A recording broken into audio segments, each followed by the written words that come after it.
Matches were Soviet children's toys. I already mentioned earlier that matches in the Soviet Union cost 1 kopeck. Today, that probably sounds impossible.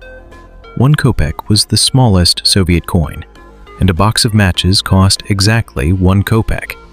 So for 10 kopecks, you could buy 10 boxes.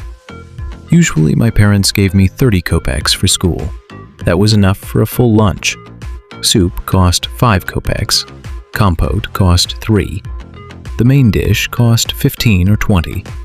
Sometimes we bought only soup and compote and spent the rest of the money on sweets.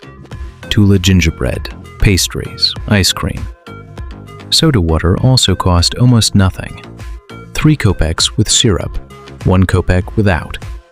Those soda machines stood everywhere, and even there people found ways to cheat the system.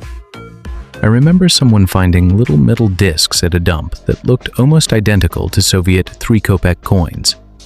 The machines accepted them, and the soda still came out. Small Soviet life hacks. But the main thing was matches.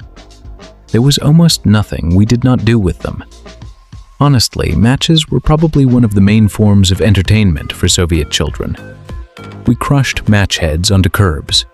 Then we took pieces of ceramic tile, apartment entrances were covered with them back then, pressed them down with one foot and kicked sideways with the heel. A loud crack, like a tiny explosion. Then there were bicycle spokes. We packed sulfur from matches inside them, hit them sharply against something hard, and they exploded too. Then there were bolts, nuts, plastic bags. Entire homemade devices were built. Match sulfur was packed inside. A plastic bag was attached like a little parachute. You threw the thing high into the air.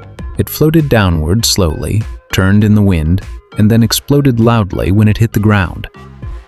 And all of this was done by ordinary children, even though every matchbox clearly said, "Matches are not toys for children." But for us, they absolutely were toys. We built castles from matches, houses, entire palaces. There were tricks and puzzles involving matches too. Things like, move 5 matches and create 10 triangles. Matches were an entire world by themselves. But homemade explosions, basement tunnels, and the really dangerous games of Soviet courtyards, that part of the story will be tomorrow.